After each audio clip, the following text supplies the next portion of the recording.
నేనెప్పుడూ 'జయశీల' అనే వాక్యం ఇప్పటివరకు నేనెప్పుడు ఒకసారి కూడా వినలేదు. ఇది ఫస్ట్ టైము. మా మమ్మీ అన్నది నాతో, "చాలా బావుంటది. నువ్వు చాలా మిస్ అయ్యావు. ఇదే ఫస్ట్ టైమ్ కదా! బాగా విను" అని. నేనందుకని నోట్స్ కూడా రాయకుండా పక్కన పెట్టి చక్కగా వింటున్నాను. నాకు పక్కన పెట్టి వినాలనిపిచ్చింది కూడా అంతలాగా. అర్థమైందేంటంటే చాలా పాయింట్స్ అర్థమయ్యాయి. గానీ పాపం ఎందుకొస్తదో నేనెప్పుడూ అనుకున్నా. ఎందుకు పాపముంటది? అసలది ఎందుకు దేవుడు పెట్టాడనుకున్నాను చాలా సార్లు. ఆ డౌట్ క్లియర్ అయిపోయిందింక. పాపం లేకపోతే మన బ్రతుకు వేరేలా ఉంటది. ఉంటే ఉన్న జీవితాన్ని జాగ్రత్తగా చేస్తామనేది అర్థమైంది. ఇంకోటేంటంటే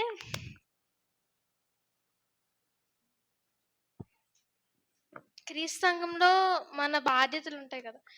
వాటి గురించి కూడా బాగా చాలా అర్థమైందనమాట నాకు. ఇప్పుడు వెంటనే చెప్పలేకపోతున్నాను. గానీ ట్రై చేశాను చెప్పడానికి. So, thank you very much. Actually నాకు స్టేజ్ ఫియరు ఈ చెప్పలేను. కాకపోతే అన్నీ చెప్పిన వాక్యం చాలా నేర్చుకున్నాను. చెప్పకపోతే వేస్ట్ అని అంత నేర్చుకున్న తర్వాత కూడా చెప్పకపోతే వేస్ట్ అని పైకొచ్చాను. అన్నీ చెప్తున్నప్పుడు అందులో నేను చాలా పాపాలు చేసేసాను. ఆహ్, అ అవి మళ్ళీ చేయకుండా ఉంటానని అది నేను ఈరోజు నేర్చుకున్నాను. థాంక్స్ అని అంత దూరం నుంచి వచ్చాను. వందనాలండి. నేను ఈ క్లాస్ నుంచి మెయిన్‌గా నేర్చుకున్న విషయం ఏంటంటే, మనం అంటే ఒక వ్యక్తి పాపం చేయడం ద్వారా కూడా ఒక సంఘానికి ఇంత అవమానం ఉంటదా? ఒక కుటుంబానికి కూడా ఇంత అవమానం ఉంటదా? అనే విషయాన్ని నేను నేర్చుకున్నాను. అంటే ఒక పాపం చేసినప్పుడు దాన్ని విడిచిపెట్టి మారుమనసు పొంది పశ్చాత్తాపపడాలి అనే విషయాన్ని నేర్చుకున్నాను. ఉదయం నుంచి చక్కగా బోధించిన అన్నయ్య గారికి స్పెషల్‌గా వందనాలు చెప్తున్నాను. ఈ అవకాశాన్ని ఇచ్చిన సంఘానందరికీ వందనాలు. అందరికీ వందనాలు. నేను ఫస్ట్ టైం 'జయశీల' అనే వాక్యం చెప్పడం విన్నాను. నాకు బాగా నచ్చిందేంటంటే, మాకు తెలిసిన లాంగ్వేజ్‌లో ఈజీగా ఎగ్జాంపుల్స్‌తో చెప్పారు. అండ్ మార్నింగ్ నుంచి మేము నేర్చుకుందేంటంటే, ఇప్పుడు క్రీస్తు సంఘం వచ్చాము, యూత్ క్లాస్‌కొచ్చేసాము, ఆరాధనకొచ్చేసాము అంతే వెళ్ళిపోతాం. తర్వాత పనుల్లో గానీ, లేపోతే మనం ఏమైనా చెయ్యాలి కార్యక్రమంకి ముందు రావాలి, మనం ఇన్వాల్వ్ అవ్వాలి, నెక్స్ట్ మనమే కదా చేయాలి అన్న బాధ్యత ఈరోజు తెలిసిందనమాట. ఇంకా ప్రతి కార్యక్రమానికి మేము చెయ్యాలి, మేము ముందుండాలి.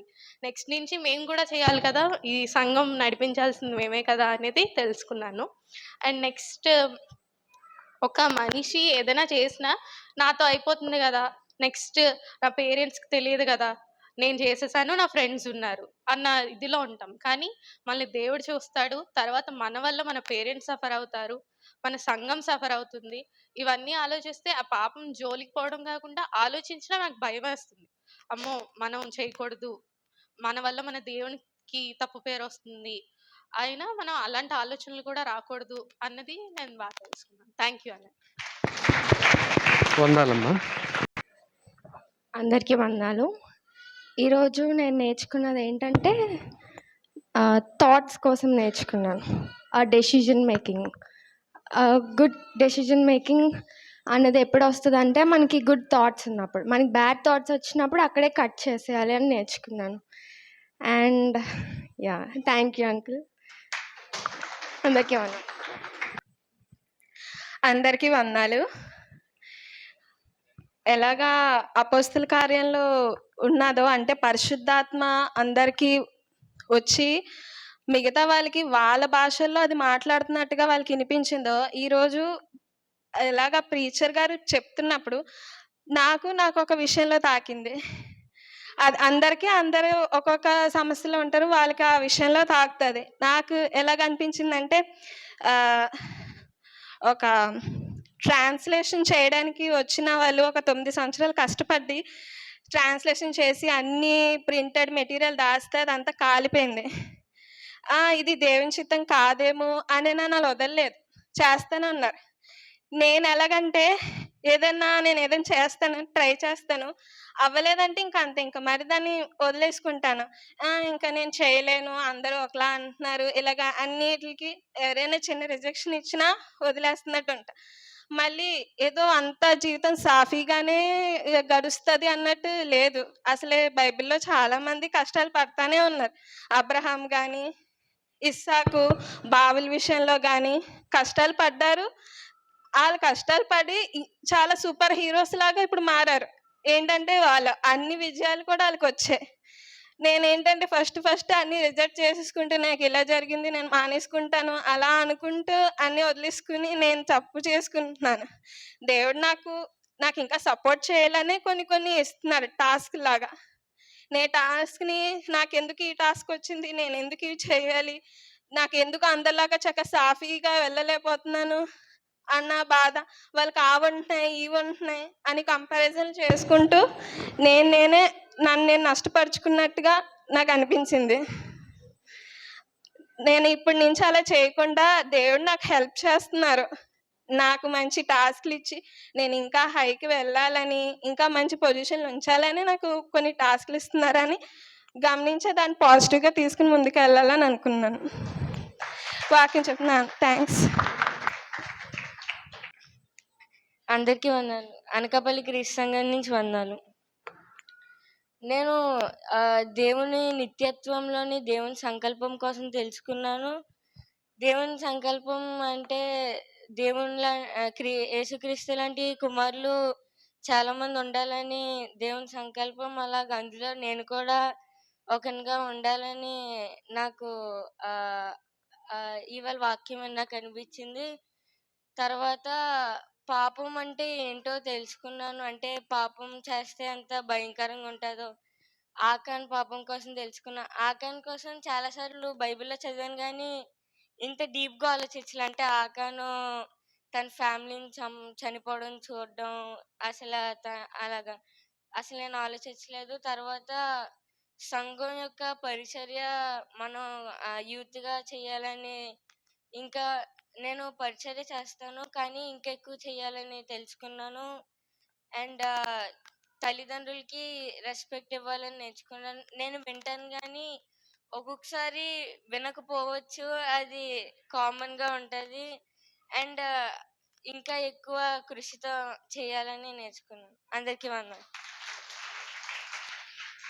వందనాలు. ఈరోజు మనం చూసుకున్న దాన్ని చూస్తే ఆలోచన నుంచే ముందు మార్పు రావాలి. మన ఆలోచనలో మార్పు వచ్చింది అంటే దాని నుంచి మనం మారుతాము. మన బట్టి మన సంఘం మన కుటుంబాన్ని మార్చుకునే ఆలోచన కూడా మనకే ఉండాలి.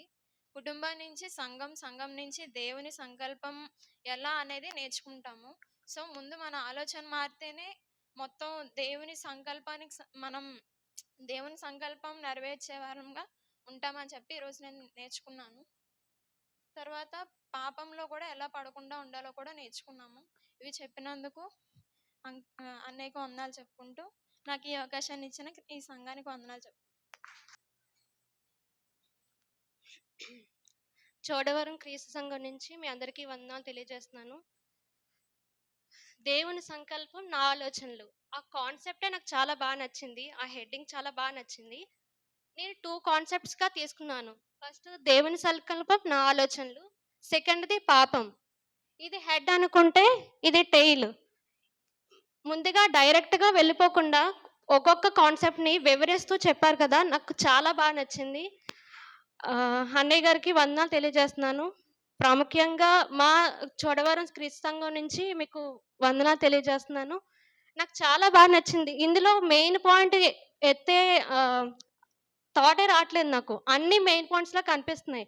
ఒక్కొక్క దానికి ఒక్కొక్క ప్రాముఖ్యత ఉంది కాబట్టి నాకు చాలా బాగా నచ్చింది. ప్రతి ఒక పాయింట్ రేస్ చెప్దామన్నా కూడా నాకు కుదరట్లేదు. అన్ని మెయిన్ పాయింట్స్లా కనిపిస్తున్నాయి. నాకు చాలా బాగా నచ్చింది కాన్సెప్ట్.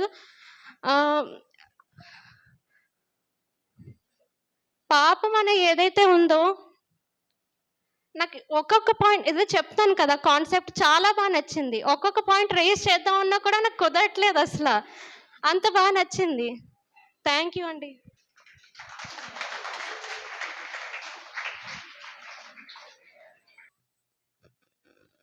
అందరికీ వందనాలు. నేను ఫస్ట్ టైం అన్ని వాక్యం మా అనకాపల్లి 200 మీటింగ్లో విన్నాను. మళ్ళీ యూత్ మీటింగ్లో అన్నీ చెప్తున్నారంటే చాలా వెయిట్ చేశాను. మళ్ళీ అన్ని వాక్యం వినడానికి మళ్ళీ ఛాన్స్ వచ్చింది కదా అని చాలా వెయిట్ చేశాను. అలాగే నేను ఎవరి వాక్యం విన్నా మ్యాక్సిమం 1 అవర్ చెప్తారు కాబట్టి ఇప్పుడు 1 అవర్ అయిపోద్దా, ఇప్పుడు వాక్యం అయిపోద్దా అనే ఆలోచన ఉండేది. కానీ వాళ్ళు అన్ని వాక్యం విన్నప్పుడు అప్పుడే 1 అవర్ అయిపోయిందా అని ఆలోచన వచ్చింది. అసలు 3 వాక్యాలు కూడా చాలా ఇంట్రెస్టింగ్గా అస్సలు ఎటువంటి నిద్ర లేకుండా విన్నాను. అలాగే నేను ఈరోజు ఏం నేర్చుకున్నానంటే, మొట్టమొదట మన ఆలోచనలు మారితేనే మన డిసిషన్స్ మారుతాయి. మన డిసిషన్స్ కరెక్ట్గా ఉంటాయి. అవి మారితేనే మన క్రియలు కూడా మంచిగా ఉంటాయి. అప్పుడు మనం మంచిగా ఉంటాం, మన కుటుంబం మన సంఘం మంచిగా ఉంటుంది. అది నేర్చుకున్నాను. అలాగే వాక్యం ద్వారా మనం ఎలా పాపం జయించాలో నేర్చుకున్నాను. Thank you.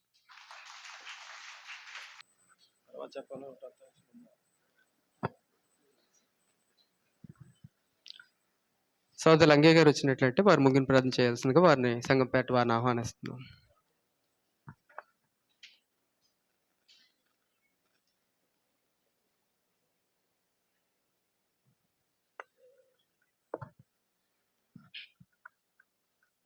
అందరూ లేచి నిలబడదాం. ఎంతవరకు కూర్చున్నాం కదా, కొద్ది సర్దుకుందాం. మీరు కూర్చోవచ్చండి అల్లుడు గారు. ప్రార్థన. కరుణా సంపన్నుడైన మా తండ్రి, మహోన్నతుడు, మహారాజువు, సర్వశక్తి సంపన్నుడు నాయన, సకల యుగాల్లో పరిపాలించబడి మమ్మల్ని కూడా మీ స్వాధీనంలో పరిపాలింపబడేటట్టుగా నీ కుమారుని యేసు ద్వారా ఇచ్చిన గొప్ప భాగ్యాన్ని బట్టి, యోగ్యతను బట్టి మీకు కృతజ్ఞతాస్తులు చెల్లిస్తున్నాం తండ్రి. స్టీల్ సిటీలో గల్లవానిపాలెం క్రీస్తు సంఘ వారు తలపెట్టిన ఈ యవనస్తుల కూడికకు ఆయన ఆలోచించినప్పుడు తండ్రి మీరు సహకరించి మరి అన్ని ఆయన ఈ స్థానిక సంఘాలకి నాయన తెలియపరిచినప్పుడు వారందరూ నాయన స్పందించి తండ్రి ఈ యొక్క మరి తండ్రి యవనస్తుల తరగతికి వచ్చినందుకు మీకు కృతజ్ఞతలు చెల్లిస్తున్నాం. అలాగే బహుదూరం నుండి బెంగళూరు ప్రాంతంలో తన కుటుంబ వాస నిమిత్తం ఉద్యోగం చేస్తూ సంఘంలో ఒక పనిముట్టుగా సువార్థికునిగా వాడబడుచున్న మా ప్రియులు సోదరులు నాయన జయశీల్ గారిని ప్రయాణం అంతట్లో సహాయం చేసి మా మధ్యకి తోడుకుని వచ్చి ఉదయం నుండి ఈ మధ్యాహ్న కాల సమయం వరకు తండ్రి ఎంతో ఓపికతో మా తండ్రి నాయన చెప్పే సామర్థ్యాన్ని అనుగ్రహించారు. మీకు కృతజ్ఞతలు నాయన. బిడ్డలకి ఏ ఆలోచనలు నాయన వారి మనసులో పెట్టాలో అవి పెట్టడానికి మీరు సహకరించారు. వాక్యాన్ని బోధించిన జయశీల్ని, వారి కుటుంబాన్ని, దేవా బిడ్డల్ని, వారి సేవని, సంఘాన్ని దీవించి ప్రార్థిస్తున్నాం తండ్రి. అలాగే తండ్రి దేవుని యొక్క సంకల్పం నా ఆలోచన అనే పాఠం నుండి అనేక సంగతులు నేర్పడానికి సహాయం చేశారు. అందులో భాగంగా పాపం గురించి ఆలోచింపజేశారు. మీకు కృతజ్ఞతలు తండ్రి. సులువుగా చిక్కులు పెట్టి పాపంలో మేము పడిపోతున్నాం నాయన.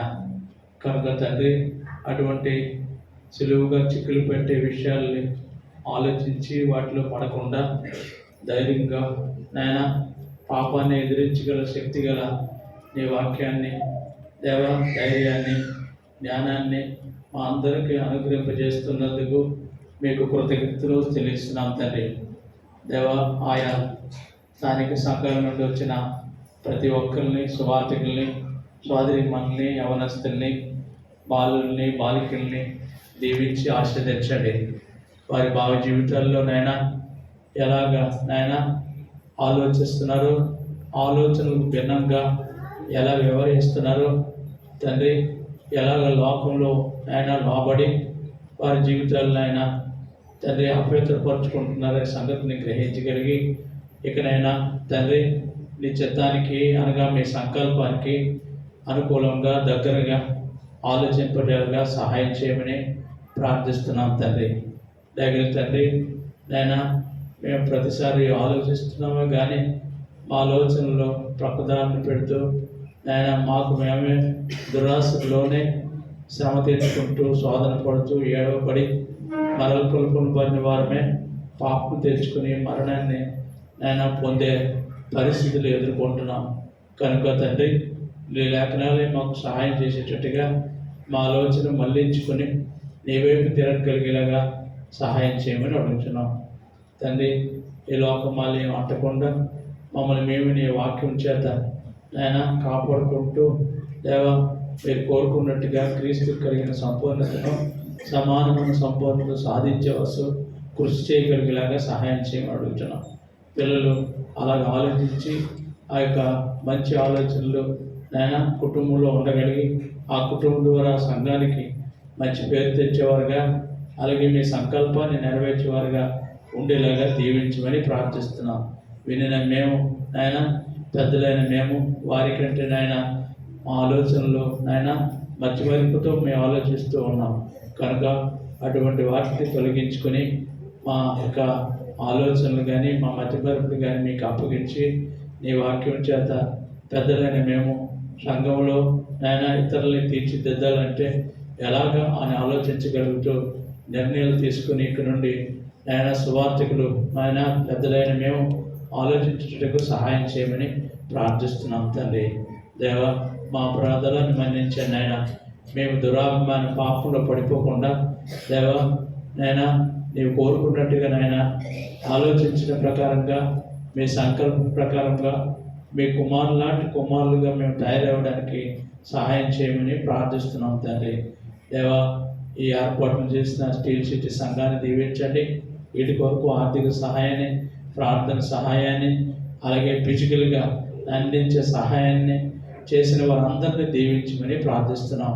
అలాగే ఆహారాన్ని తయారు చేసి పెట్టిన కమిటీ ఫుడ్ కమిటీ సామిల్ గారిని అలాగే మనోజ్ని అలాగే యవనస్తులు ఎవరైతే ఉన్నారో వారందరినీ పేరు పేరున దీవించి ఆస్వాదించండి ఆయన దయగల తండ్రి. అలాగే ఈ యొక్క యూత్ తరగతి నడిపించిన తండ్రి టీచర్ అయిన రత్నకుమార్ గారిని వారిని దీవించి ఆస్వాదించండి ఆయన. అలాగే తండ్రి మరి యవన బిడ్డలు నాయన ఆహారాన్ని వడ్డించట్లో ఎంతో సహకరించారు. అందరిని బట్టి మీకు కృతజ్ఞతాస్తులు చెల్లిస్తున్నాం తండ్రి. దయగల తండ్రి అలాగే నాయన మంచి నీళ్ళని చల్లనైన వాటర్ని అందించగలిగిన బిడ్డలందరిని బట్టి మీకు కృతజ్ఞత చెల్లిస్తున్నాం తండ్రి. దయగల తండ్రి నాయన మరి ఈ యొక్క కార్యక్రమాన్ని ఎంత విజయవంతంగా జరిగించిన ప్రతి ఒక్కరి నిమిత్తం ప్రత్యేకించి ప్రార్థిస్తున్నాం. మా తిరిగి ప్రయాణంలో సహాయం చేయండి నాయన. ఇలాగ మేము ప్రతి కార్యంలోనైనా తండ్రి హాజరై మీ అమూల్యమైన వర్తమానాలు అంగీకరిస్తూ ఇష్టపడి వాటిని మీ పరిపాలనలోనే మేము ముందుకు రాగలిగినగా సహాయం చేయమని అడుగుతున్నాం తండ్రి. దేవ మీ పరిపాలన మేము అయినా మా హృదయంలోనూ మా ఆలోచనలోనూ మా మార్గాల్లో ఉండగలిగేలాగా సహాయం చేయమని ప్రార్థిస్తున్నాం తండ్రి.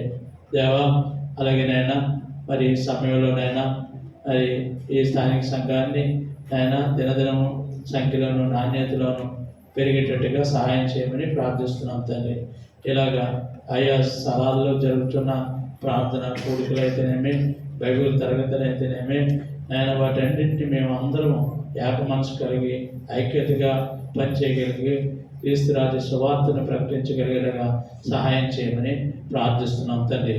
అలాగేనైనా ఈ యొక్క కార్యక్రమంలో జరిగిన పాఠాన్ని చక్కగా నైనా అరే రికార్డ్ చేసిన సోదరులందరినీ దీవించి ఆశీర్వదించమని ప్రార్థిస్తున్నాం తండ్రి.